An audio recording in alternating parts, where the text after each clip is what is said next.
Voilà, chers internautes, Boya Malamu, beaucoup de Tindika Télévision, comme d'habitude, Ngonga Ekoki, Oyoto sur la biso Nabino, na prometa ki bino qui n'a pas la moi déplacement, effectivement, na zan la Kinshasa te, na zan musika ya Kinshasa, na zo ki nepe na frontière, na gare moko musika, mais na rolobana nte, bozela, ce qui na sali déplacement wana, ne, beaucoup mona ba image, na ko souhaiter qui ba image et loba qui ngana loba troté.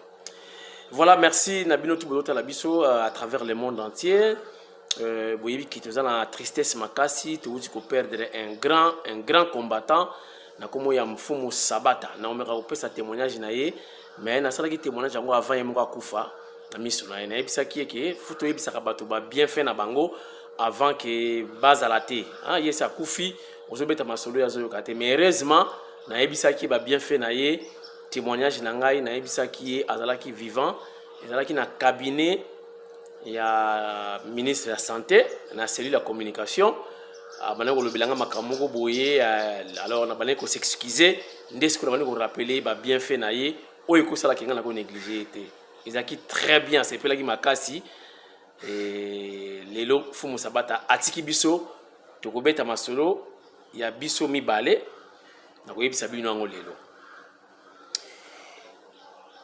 Daniel Safou a salaki ba prière comme quoi Jean-Marc Kabunda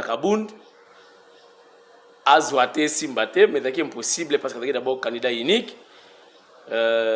Kabund retour à la Zoro azongi na kata masolo na ye grand prêtre Jean-Marc Somo Suka n'explique ki bino ke yada kwa mukonga niao soka timbeli ko ngoko bwaka na fleuve soko bwaki akozonga soko de la 4 bino 4 beaucoup d'aïe donc beaucoup la massacrer donc Kabund seul FCC Mobimba va voter Kabund abima libanda ya Assemblée nationale Kabund abimi seul retour naye bureau ekweyi président akweyi gouvernement ekweyi premier ministre akweyi sénat ezokweya président sénat ezokweya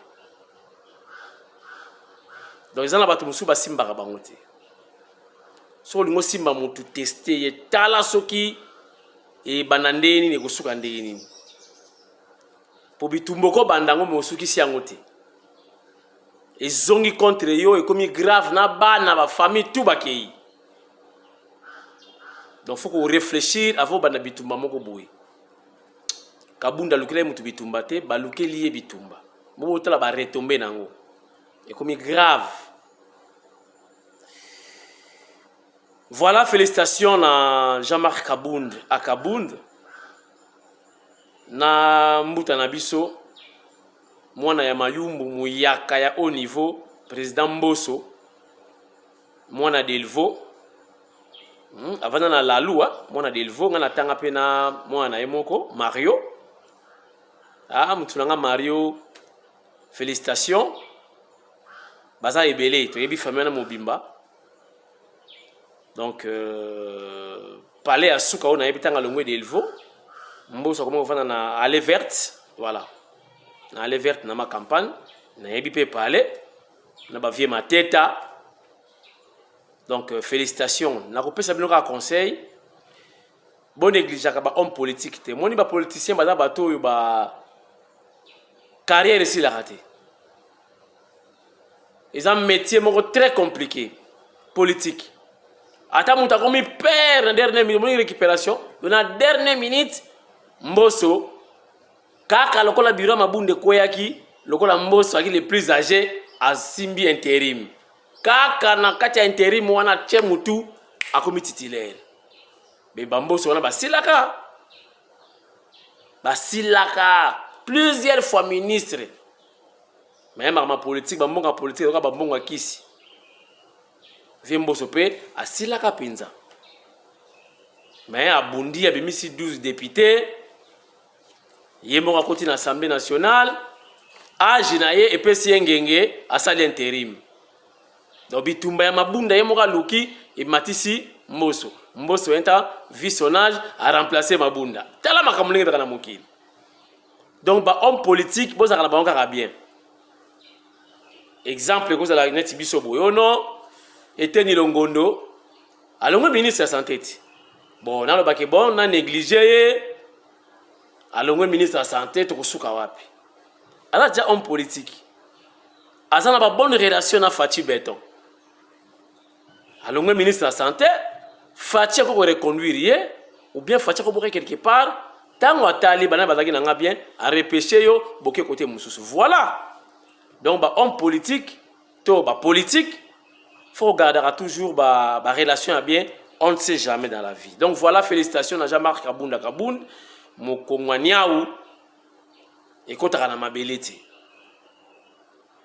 Félicitations à Mbosso, félicitations à Binotou, donc Bureau Mobimba, il y a 7 personnes, au Basimbi, Assemblée nationale, il y a Malao, il y a Mbosso, il y a Olakane, Batelo, côté Barossa, c'est comme si dans la technique déjà comment va servir peuple selon ba souci na bango. Tamwe mwambande lelo ndeza lelo kunezo yinda. Balobi secrétaire général aza na droite ana qualité de reconvoquer plénière lelo. De l'autre côté babi tamwe mwamapé lokola déjà la qui frappé. Na motion de censure à la droite à convoquer plénière. Qui dit mieux? Kunao va violer le règlement d'ordre intérieur. De l'autre côté, va violer le règlement d'ordre intérieur. Parce que le RTN à la wana, na Sénat, plénière les alliés et en direct. Et koinda. Mais tant que moi, je reconnais que Mbongo, Azwaki Mbongo à l'État, comme on parle de la corruption, de détournement, voulais-je dire, mais andimi qui a joué Mbongo à l'État, mais Mbongo à l'État qui tourne à parler. Mbongo à l'État qui tourne à ndakoute. Ce que me dit Mbongo à l'État, nandaku na yo, c'est fini. Et là j'ai infraction. Pour bakotuna idée à la kinini. Motivation, makanisi, et à la kinini. Na mbongo ya l'État, yo memango na ndako. Et kosuka wapi, total lelo, eza grave. Balobi tambwe mwamba, faut balongo la humilité. Tambwe mwamba, il faut asamba. Tambwe mwamba, il faut akota prison. Oye banaye kolota bandoto chaque jour que Fachi akufa ya comme président intérimaire. Tala na bureau na yo ala photo chef de l'État. Fachi Beton fuma di tunga. Ye azue longi na ye mokati. Donc azo tabandoto. Kiemda ko mfuma di tunga. Na ba projet wana pe daki FCC ki yo zala wana. Parmi ba technique ba clé. Ba clé récupérative. Ki yo tamema mazala wana. So ko to échouer, kuna so ka beli kaka. O centenaire mamo bulu pa tambwe mwamba zala deja wana to récupérer ma solo. Tambwe mwamba bandoto tout esili. Sikoyo rêve de la président de la République. Boke ba comme président de la République démocratique de Makala. Na commune Selembao. Voilà. O ezali affaire di tunga, eza affaire à IDPS. Masole changera te. Botala histoire hein. Bobi que Fachi samedi o yazo comme président ya Union africaine. Certainement avant samedi faut nommer déjà formateur. Donc avant samedi, certainement à mon avis, ce qui est l'autre le moment que chef de l'État nommé formateur, so bobi comme formateur bobi bagay on premier ministre. Ce qui me t'a former gouvernement. Pour chef de l'État qui lobby à outil Égypte akangisi ba photo boyebi na ba cimetière et ba grand prêtre et pas pharaon Les Congolais, ils critiquer, critiquer, ils tourisme. Et pourtant, le président Nyon, qui est en Égypte, il comme à place. Il y a une photo, il y a une photo du président Poutine, il y a une photo, il y a une photo de Obama, il y a une photo. Il y a une photo, il y a une photo, critiquer. Jaloux. Boloba Kinini, Cameroun a police biso, c'est Kabila qui dirige. Sikoyo, Cameroun, il y a poli et pas Maroc. Bon, c'est Kabila qui dirige aussi. Boloba Kabongoti. Eza Masano. Qui est le meilleur gagne, n'est-ce pas? Ma tampi, à Salaki sorti ma bé, Eza erreur de Salamaki. Sikoyo Fachi, atika président de la République, a comme gardien comme ma tampi. Fachi, 19e président, il y a Union africaine 50 ans après. Donc 50 ans après, c'est-à-dire, Tozalaka déjà. Mais Ozalaki, on a dit Maréchal Mobutu Sese Seko. Oyo Anyokola Etienne Tshisekedi wa Mulumba. Naba fimbu, naba emprisonnement, naba torture. On a Mobutu grand prêtre nana koloba naye. Ni botala ndenge nzamba salaka mokili naye. Asalaka makambo naye voulais-je dire. Qui savait, qui croyait dans la famille biologique ou la famille politique de Mobutu que un jour mwana ya opposant oyo tozoko nyokola akoko avec président de l'Union africaine lokola maréchal Mobutu 50 ans après.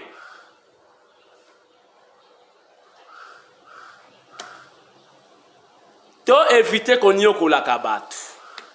Et maintenant, Lelo Fachi, azana souci, ya kozongi sa corps ya Mobutu na Congo bakunda ye dignement na mabele ya bakoko na ye. Mais ye mutanyi okola ka. Papa ya Fachi. Ba fimbu na ba torture. Y compris sa famille. Chers internautes. Babylone comme tira ba leçon.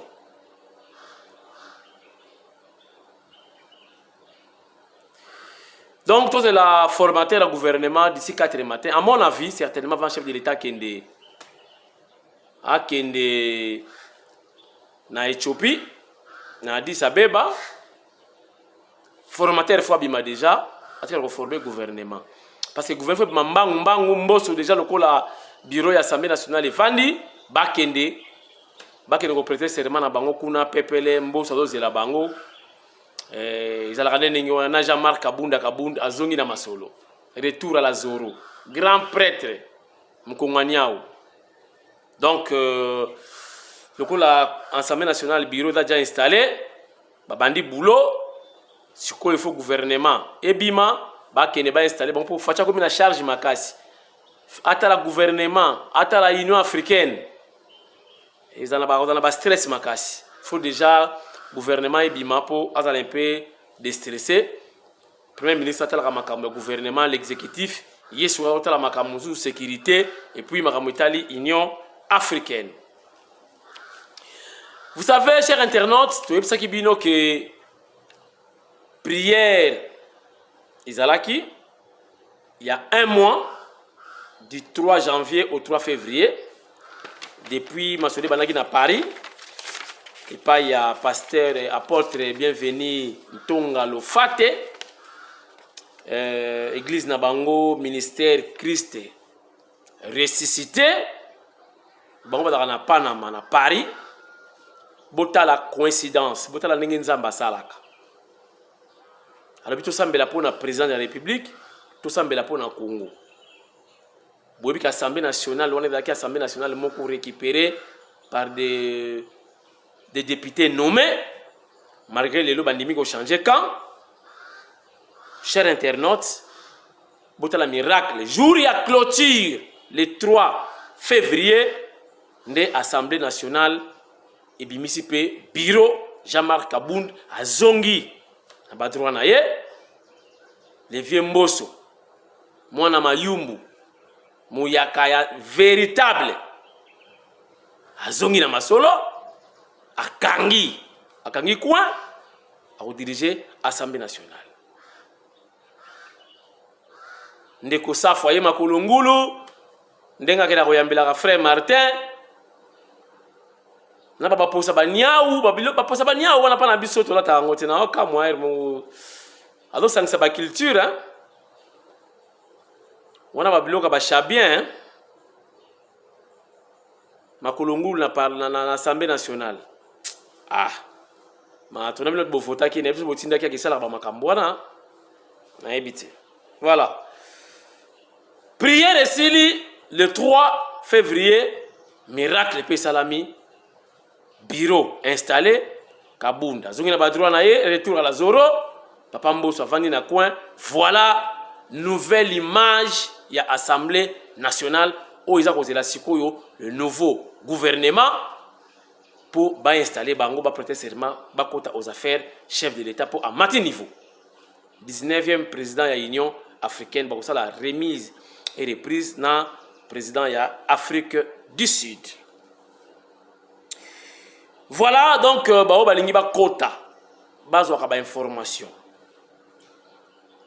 régulièrement ya église de Christ ressuscité, donc ministère Christ ressuscité babeta kaka na page Facebook bokota na Facebook na bino bulaka ministère Christ ressuscité. Référence toujours les alaki na Esther 4:14. Boyoka miracle, ba révélation, ba vérité cachée na kati ya Esther 4:14. Est-ce que ba bengi Fachi Béton Mardoché. Merci moto Nzambe. Ezalaki pamba te révélation zwaki ba fruit yango. Bato Nzambe bayebanaka na makambo lobi na makambo esalami. Pour mingi baloba esalamati. Merci beaucoup. Chers internautes, nakopesa témoignage ya Mfumu Sabata. Nakoloba boye bato balako interpréter makambo belé vie son état de santé. Biso ba oto ngasuko lobate atoloki nzuto mwa mutu passe o lobate. Soko lobi kaka poison. Na sali mo ba recherche ba ebisinga Mfumu Sabata dalaki diabétique. Mais atikala ko beta lisolo na mutu teka dalaki diabétique ngapa na yebaki teka dalaki diabétique. Bon, boyebi diabète zali maladie moko incurable. On commence à insuline chaque jour comme betaka batonga elembisa rapé. Alors en tant qu'homme politique, Mfumu Sabata lingaki pe a éradiquer maladie wana. Nanzoto na bien sûr. Mfumu Sabata, je crois ça là qui ba recherche na ba traduit praticien pour résoudre le problème de diabète. Malheureusement, et tourner ma bête pour Mfumu Sabata. Abana peu comme la bakisha mindele, traduit praticien, c'est le témoignage de maman na bango ngana zui qui a confirmé que ça la elo côté, ata meli kisha mindele na bakisho aye ça elo côté, ndé est compliqué Mfumu Sabata akufi. Alors na lingité batuba interpréter makambo belé bon, c'est une star, c'est normal qui batuba loba ba interpréter ba maquiller ma bé boy na boy. Non, moi ni c'est mutsa kufi akufika. Ces photos de l'hélicoptère et c'est akufika ka. Et le que tu calito ko enterrer biso bato yebi ne to yebi valeur na. Ce qui yo yebi était c'est normal au mona kiwana. Bon, témoignage na nga ezali période mon IDPS n'a pas problème. Bon moni ka soki mutaka ko mata tout ça moi ba problème ça raté moi ba jalousie banine. Na koma ki moko menacer na IDPS. Bah, ils ont une décision que na cotation na permanence à IDPS. Quand Mfumu Sabata avait appris que ba pekisi na kota na permanence à IDPS, Mfumu Sabata tomboka mabe obiki akenda ti epa ya coordonnateur ya sécurité ya IDPS. Alobi bino bozoyo makabazo sabino que garçon oyo akota na permanence te. Oh, mais on a souka na combattant. Mais ayebi koloba azo côté la partie azo communiquer gratuitement pour la partie. Ndi batako combattre bato ya modèle oyo, mais bien vous comprendre tina ya lité ote. Au contraire, bato faut protéger bango. Azwaka eloko te. Afuta makata na salaire awate. Azo lobela IDPS matin midi soir na marche dans le terrain. Aza responsable, père de famille. Mais azwaka eloko ta zo na ndako naye. Est-ce que muto abadali muto na bino fo bo négliger? Qu'il faut bien na parti oyo? Non non non. Et puis botala e bien asana makila ya Tshisekedi. Pour Tshisekedi alingaka ne bataboy. Fumu Sabata pesi ordre de permanence alobi soki bomoni garçon wana ye. Boko tsakaye. Aketi ko funde pa ya CG Kabuya. Makambo elekaki. Ni ba menasaki ngai. Amemi ngai etie pa ya Jean-Marc Kabundi. A présentant ngai pa ya Jean-Marc Kabundi bani ko vanter ngai pa ya Jean-Marc Kabundi. Kabundi alobi mbala moko na caisse ya IDPS. Il faut débloquer 50 000 francs congolais pour ce garçon. Grâce à Fumu Sabata. Nazui 50 000. Parce que les gars bon. Nazui 50 000 wana. Na pesi Fumu Sabata moi transport. Wana nzimwaka seri wana pouvoir ezate. Fumu Sabata meminga tie pa ya CG Kabuya. A expliquer ndenge bazo ko menacer nga na IDPS. CG Kabuya bengisi les concernés avant d'ici biso na bureau naye abomi moto Fumu Sabata. Fumu Sabata mutamemanga pa docteur Etienne Longondo. Boye bango siko. Asimanga na liboko. Tina bureau Etienne Longondo. C'est bon général. Na elio garçon, un grand communicateur. Asolaka bien yebi ko loba yebi do avanter nga pa Etienne. Et tel maman bon, peut un numéro. On appelle ce numéro et docteur Etienne Longondo. Voilà. Etienne Longondo a posé candidature naie a aligné dans la liste na kati équipe naie à campagne. Malheureusement, abimarate tozala kaka. Tozi pouvoir Etienne Longondo comme ministre de la santé. Abendingai a kotingai na cellule la communication. Etienne Longondo azui première mission officielle na poto. Etienne Longondo ba journaliste patake belé a choisir ngai na accompagner na poto boyebi. Grâce à Fumu Sabata, donc on a filmé président Macron, président français, on a filmé Bill Gates, on a vanda sal moko na ba président ya monde. Grâce à Fumu Sabata. Na loba ngope na misu na ye. Des sons vivants. Na loba ngo. Dans le Fumu Sabata tiki biso. Na ebité programme ezala ndenge nini soki na kozala na Kinshasa te. C'est pas grave, loin des yeux, près du cœur. Tokoyeba comment to partager matanga malgré la musika. Na komaki hier na doke sous musika na kolobate boye baka katanga na kozonga bien deuxième vidéo na kosala certainement boye baki na za place nini ndé na kopesa ba détails makamu nyonso numéro Vodacom moi mobulu numéro na tie wana yango na dosala la koto bobenga to sur na biso à l'aise.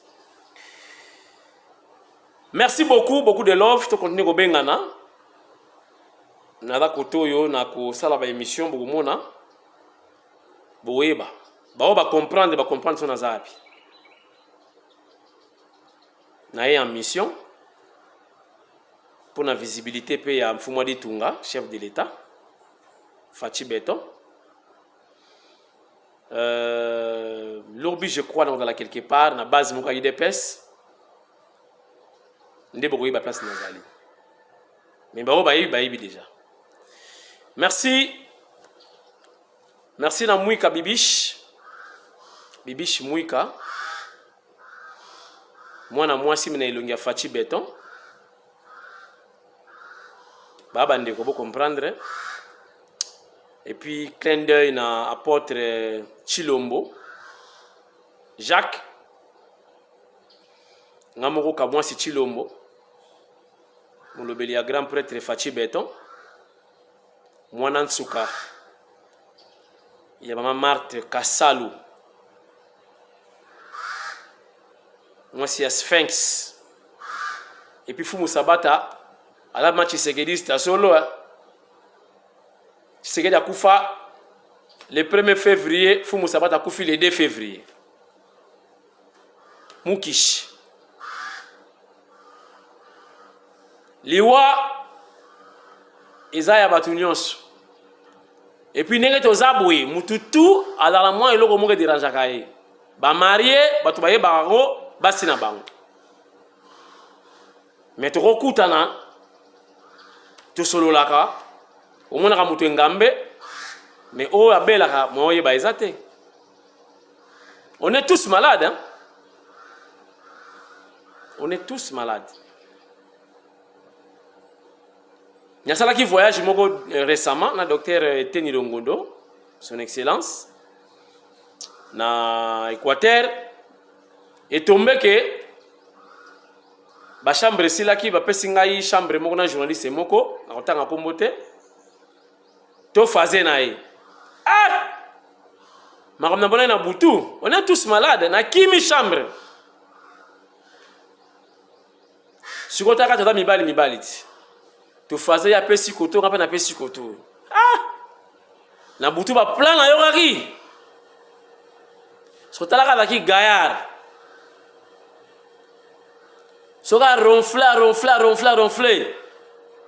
Réponse la sogoti. Ha! Na kimi do na kela na ba garde libanda. On a préféré la ba garde. On est tous malades. Tu bel à Nabiso.